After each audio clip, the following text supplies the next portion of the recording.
In today's video, I am showing you 6 trends that you should be ditching for 2023 and 6 new trends that you should be embracing. Now, when I say you should be ditching these trends, I don't mean that you should be throwing out these items or getting rid of them in any way, but now it's time to kind of set them aside, let them relax in the back of your wardrobe. Instead, I suggest that you embrace these 6 new trends. You can incorporate this into your everyday wear and just look a little bit more updated, a little bit more refreshed, and ready for the new season. Starting off with probably the most difficult trend for me to give up, and that is because this is a tried and true staple in my wardrobe. If you are familiar with my channel and my styling videos, you will see that I gravitate to this item constantly, and I have many of them in my wardrobe. That is the high-waisted tapered ankle-length trouser. I have navy, a couple of black ones, a couple of beige ones, pink one, red. Yeah, I have tons of these. These are extremely flattering on my silhouette. I love that they cinch me at the waist. They have a little room in the hips and thighs and then taper at the ankle, just creating a gorgeous hourglass shape. They're great workwear trousers. They are great casual trousers as well. But in order to update your style just a little bit, inject a different type of silhouette for the coming season. And for that, I would suggest embracing some high-waisted, wide-leg trousers instead. Now note that I did still say high-rise. I am not embracing mid-rise or low-rise whatsoever. It needs to be at my belly button or higher, or I'm not wearing them. We have seen over the last couple of seasons that designers are gravitating more towards a wider, more baggier silhouette. I don't want to embrace the full-on baggy trend, but I think a wide leg is a great compromise. I think it's very flattering on many body types, and I think that you should give it a try. When looking for a pair of wide leg trousers, I do suggest that you opt for ones with pleating in the front rather than a plain front. I just find that pleating adds a little bit more of a style detail and helps elevate the trouser. So if you're opting for ones that are a little bit on the inexpensive side, that pleating really just makes an extra difference in helping elevate the garment. Now, it was definitely a detail I was looking for in all the trousers that I picked up, starting off with the H&M trousers. These were very inexpensive, but that pleating detail just elevated them up that much more. These are beautifully constructed for the price point that they are at, and I would say that they have a really wonderful fit. They fit me just perfectly at the waist, just exactly hitting me at my belly button, and they are beautifully brushing against the floor with flats. Now keep in mind I'm 5'7", so these are not trousers that I would wear with heels at all. Perhaps maybe I can get away with a kitten heel, but these are definitely trousers that I would opt to wear with flats. If you are shorter than me, you can probably get away with a heel, a small heel, or maybe even a higher heel depending on your height, but I would stick to just flats with these. And that gets me to a point that I love to make is when you find trousers that you absolutely love, it's always best to find 2 pairs, one that has a longer inseam that you could wear with heels and one that has a shorter inseam that you can wear with flats. Some retailers sadly don't really give you that option, like in this case H&M, they don't have multiple inseams. I also found these incredible trousers at Banana Republic Factory, and these are absolutely beautiful. And you'll see that these are longer and that I'm able to get away with wearing them with heels. So I have 2 options for you, one for flats and one for heels, and I think they're both incredible pairs. Both look more expensive than they are. By the way, if you are new here, hello, my name is Maria, and this channel is all about exploring our love for fashion. We have a very chic, feminine, and sophisticated aesthetic here, so if that's something you enjoy, I think you're gonna love it here. So please go ahead and hit that subscribe button and join the family. I post new videos every Wednesday, and I'd love to see you come back. And if you're a returning subscriber, thank you so much for being here. I appreciate all your love and support. The next trend that I suggest you ditch in 2023 is the satin or silk midi skirt. Now I know a silk or satin midi skirt is a classic wardrobe staple. I know many of you have it in your closets. In fact, many of you probably have multiple colors of it in your closet. It's a very classic, very Parisian kind of aesthetic, and I know many of you embrace that style. So I'm not saying for you to get rid of it completely. Instead, you can still wear them and enjoy them. I'm just thinking to slow that down just a little bit, maybe not purchase any new versions at this time. Instead, I'd love for you to embrace a maxi skirt instead and more specifically a denim maxi skirt. We saw this trend strongly rising last summer through to the fall and winter, and now it is the hottest item out there for spring 2023. This is a skirt that is full length all the way to the ground, grazing at your ankles, usually with a slit or some sort of volume in order to help you move around in it. And this trend has really captured my heart. I'm really loving how it looks. It's really very casual, but so chic and stylish and just very, very in the now for the season. And it's so in the now for the season that I had the absolute worst time finding these in the retail market right now. Yes, on the websites, you can probably find some here or there. Sizes are limited. It almost feels like they have not refreshed for spring yet, and these were just kind of carryovers from the fall season that were not sold out yet. I'd imagine that they're going to bring this in very strongly for the spring and that you'll be able to easily find it again. I will give you a long laundry list of all the retailers that I went to trying to find this skirt, and I finally happened upon two incredible ones, one of which I actually purchased at Reformation. So I highly suggest that you check them out. I'll link everything down below for you to check out if you want to go shopping, because I did a lot of research to find these pieces for you. So hopefully you enjoy them enough to take a look down there and see what I have to offer. But this Reformation skirt was absolutely stunning. It is high-waisted and nice and fitted, and I'm 5'7", as I said, and it's just grazing me at my ankle, so it's really the perfect length for me. We've been into the midi trend a little far too long. Honestly, I think it's a very unflattering length for most of us ladies because it hits us at the widest part of our calf usually, and that's really quite unflattering. A maxi skirt also helps you embrace that 2/3 rule, giving you a very elongated look, and it's far more flattering than the midi skirt trend ever would be. Next up, I actually have two sweater trends that I'd like you to ditch in 2023. One is the Alpine ski kind of sweater, and the other one is a cold shoulder sweater. Starting off with the Alpine ski sweater. Now, these are just very classic winter sweaters. I wouldn't say that they ever look dated or out of style, but they did have a very happening moment last year, last winter 2022. They were really all the rage. I think that you can safely continue to wear them. They're just not really a very strong trend, and I wouldn't say that they're out of style, but they're just not in the now as we would all like to be. Now, moving on to the cold shoulder sweater, this was kind of revived from the 1990s where it really had some hot moments. And of course, with the 90s revival coming in, this was really hot last year and the last couple of years, kind of revived back in 2021.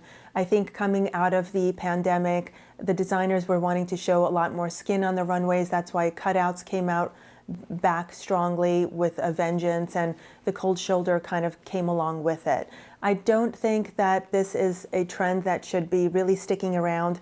Yes, we did see some cutouts on the runways for spring 2023, but the actual cold shoulder trend, I think, is kind of looking a little bit tired and worse for wear, and one that I think that we just need to kind of put to rest in our closet and save it for the next time that this trend really kind of loops back around. What I do think you should embrace for winter kind of spring transition 2023 is the chunky striped sweater. Now, this has been trending extremely strong through last year, through fall and winter, heading into 2023 this year. Two brands that I can safely say put these striped sweaters on the map. One is Totem and the other is Frankie Shop, both of which have some gorgeous sweaters and have been hot with all influencers and all us normal ladies alike. Striped sweaters are also very classic and timeless, but they are just having their moment in the spotlight right now. So if you are still on the hunt for some knitwear this winter season, of course, carrying into spring as well, because for many of us, it is still quite cold in the spring too.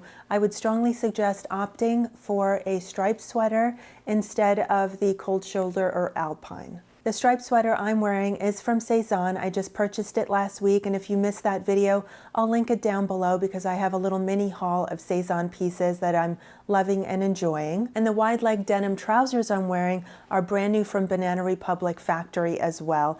Also embracing that wide leg trend with the denim. I gave it a try and I'm really loving it. So they look fabulous with the white sneakers, and I just love how this looks Overall, you'll see that I kept the styling of these pieces very simple, just to kind of focus on the trends and not go overboard on discussing how I'd style these pieces. However, if you'd love to see any of these individual pieces styled multiple ways, I'd love to do that for you. For example, I'd love to do it for the denim skirt or for the wide leg trousers. Just leave me a comment down below. I'd love to take suggestions from you ladies, and I can make a video for it in the future. Moving on to the next trend I want you to ditch in 2023, and that is the chunky loafer. Now I know chunky soles, lug soles, that have been all the rage for what feels like a decade at this point, because it's been several years, and it took me a while to catch on to it. I am embracing it now, maybe a little late in the game, but I was starting to embrace it. And now it's not that it's gone out of season, because it's still very prevalent in retail stores and on the runways, and it's still out there. It's just that other trends are starting to make a little bit more of a jump ahead of these. Of course, they're not out of style at the moment. I just feel like they've been around quite a while, and it's time to just kind of refresh it with something new. For me personally, I've also found that I've had a little bit of trouble styling them with my wardrobe. It's almost like I'm forcing them into my wardrobe and trying to inject them in there and make them work somehow. But I'm always feeling like I can opt for a different shoe option to finish off my look. Don't worry about getting rid of them just yet. I'm just wanting you to inject a little bit something more fresher and newer for the season. And for that, I would say to please embrace the ballerina flat. Ballerina flats are very Parisian style and very French lady style. So if you embrace that style, I'm sure you already have many ballerina flat style shoes in your closet. Chanel has been making them for years, and so have other retailers. The ones that I most often gravitate to are usually ones by Sam Edelman or by Steve Madden. They usually have great dupes of Chanel versions. You'll see here in the cutaway that I kept the outfits similar from befores to afters, if you can even call it that, but you'll see how different the outfit looks with just a simple change of shoes. And I can safely say that I feel far more comfortable and more in line with my personal style in that ballerina flat than I ever did in that chunky loafer. The next trend I'd love for you to ditch in 2023 is the puffy balloon sleeve trend. This trend has really cemented itself in the spotlight over the last couple of years, really making a very strong surge back in 2020 when Regency Core became a thing, when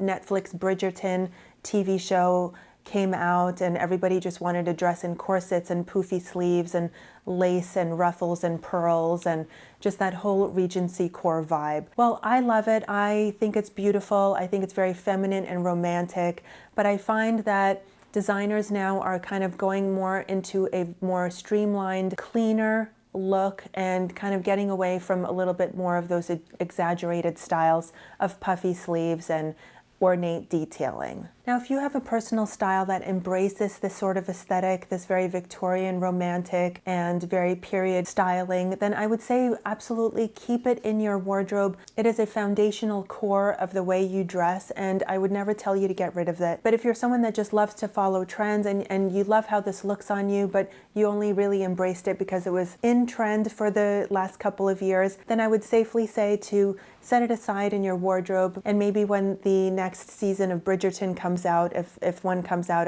I've never watched that show, but I hear it's really good. But yeah, if another season comes out or the trend just kind of rolls back in, as many things do, then kind of save it for that time and bring it out again in the future. Now, a very hot and very strong trending style that I'd love for you to embrace in 2023 is sheer fabric. Now, I'm not talking about that mesh sheer that was very second skin from a couple of seasons back. I'm not talking about that. I'm talking about a beautiful light blouse that is very sheer, that you might wear a camisole or a beautiful undergarment underneath as well to kind of shield yourself and give you a little bit of modesty. I think this is a very beautiful and very feminine, also very sophisticated style if you wear it correctly. So I have a couple of examples here of a couple of pieces I found in Express that I absolutely love and I think are really, really fun for this season. One is a beautiful white kind of almost gauzy looking material, and I think it's really cool and casual and very chic. And the other is this beautiful black sheer polka dot sleeveless top that comes with a little camisole underneath as well. Both of these ways are how I would suggest you embrace this trend because they don't show a lot of skin. You're just having little hints of sheerness showing throughout, and I think it is a beautiful touch to add into your wardrobe, update it for the season, and also still kind of capture that romanticism and Victorian style from the Regency core, but in a little bit more of a modern, more today kind of style. I have just a couple of more trends to discuss with you, but if you're here and you're enjoying this video so far, please give it a big thumbs up. It is a very small gesture, but it speaks volumes to helping us small creators out, so I'd really love it if you take the time to do that. Thank you so much. The next trend I'd like for you to ditch in 2023, and to be honest with you, this one breaks my heart as well, and that is the sock booty. Now this breaks my heart because I absolutely love the sock booty, and I have several in my collection. I love how it hugs the ankle and just keeps it very thin, and it's just so flattering. But for some reason they are kind of just headed on their way out, and you didn't quite see them on the runways for the coming season. Honestly, I don't think I'm going to stop wearing them because I have far too many in my collection, and they just go with so much of my wardrobe that it'd be really hard to kind of replace all of them at this time. I have red and orange and beige and green and black and white. Yeah, I have a lot, so it's really hard to replace them, and they go with everything in my wardrobe. So again, I'm not telling you to completely get rid of the ones that you have, but I think just maybe try to wear them a little bit less, or maybe wear them in a way that they don't look like a sock booty. For example, wearing wide leg trousers over them so that you don't see the sock part of them. That's probably what I'll do, to be quite honest with you. Something that I would love for you to embrace in 2023 is the metallic shoe. Whether that's a flat or a slingback or a kitten heel or a high-heeled pump, injecting a little bit of metallic, whether it's a silver or a gold, is going to completely update your style. As you know, metallics were really, really hot for the runways in spring 2023, and now we're seeing it very quickly trickle down to the retailers, and you can find them everywhere. I found a pair of slingbacks in Zara. The gold and the silver ones that I have are both from Steve Madden, and they're very inexpensive ways to inject the trend into your wardrobe, to not overly commit to it. I think it's a very chic and stylish way to add a little pizzazz to your outfit and just a little bit more visual interest, and of course make it look very modern for the season. I'd love to get your opinions on what trends you think we should ditch and what we should keep. Did you agree or disagree with my lists today? I'd love to hear from you, so let's continue our conversation in the comments down below. I'll leave another video here on the screen for you to watch next. Please don't forget to like and subscribe if you haven't already. I'd love to see you come back here, and I'll see you very soon for another video. Thanks for watching. Thanks for your love and support. See you soon.